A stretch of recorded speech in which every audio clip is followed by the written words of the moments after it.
Apa, Pak? Apakah sekarang aku sudah bisa membuka penutup wajahku saat bertemu Bapak?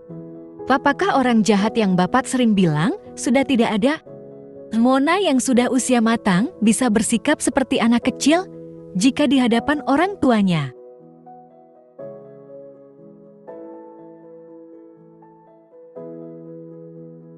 Faren pun mengerti mengapa ibunya selalu disembunyikan dari dunia luar. Kakeknya hanya tak ingin melihat anaknya menderita lagi untuk kesekian kalinya. Pak Ahmad pun mengingat saat peristiwa kecelakaan itu, ia yang sehabis pulang dari membeli pupuk melihat anaknya tergeletak di pinggir jalan dengan keadaan yang sangat mengenaskan saat itu. Tanpa berpikir panjang, ia segera membawa Mona ke rumah sakit terdekat.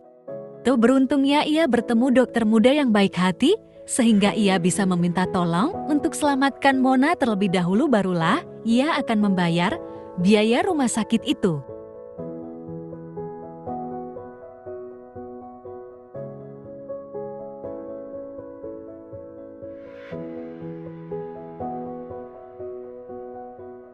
Tak ada pilihan lain.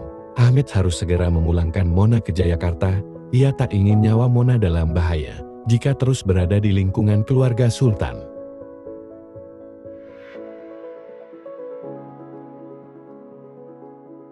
Sesampainya di istana, ia tak sengaja mendengar percakapan antara Ibu Suri dan Sahira.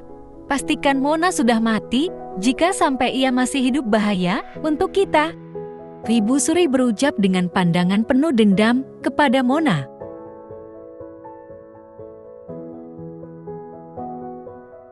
Sebenarnya dari awal Ahmed tak mengizinkan jika Mona ikut bekerja menjadi pelayan di lingkungan istana Sultan. Namun Mona memaksa dengan berdalih akan menjaga rahasia jika ia adalah anak dari Ahmed, tukang kebun istana.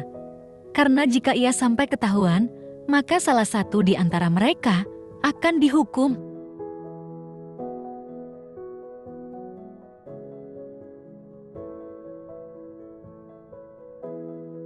Karena peraturan istana tak boleh ada hubungan darah dalam bekerja, Ahmed panik. Ia tak ingin terjadi sesuatu terhadap Mona, hingga ia memberanikan diri untuk bilang kepada Sultan Syakir jika ingin cuti pulang ke Jayakarta, sebab istrinya sakit parah dan tak ada yang menjaga.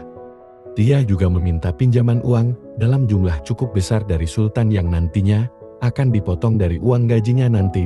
Uang itu akan ia pergunakan untuk pengobatan Mona.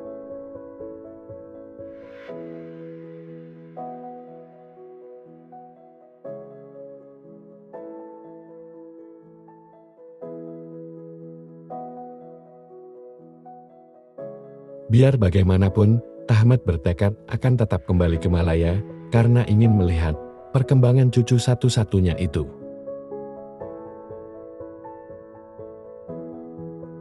Beruntung Ahmad dibantu oleh Dr. Tommy untuk membawa pulang Mona ke Jayakarta. Melalui aksesnya, Dr. Tommy merupakan dokter muda yang baik selama masa pemulihan. Dr. Tommy lah yang selalu mensupport Mona.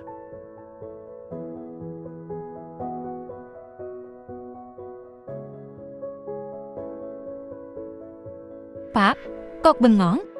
Tanya Mona yang membuyarkan semua lamunan Ahmed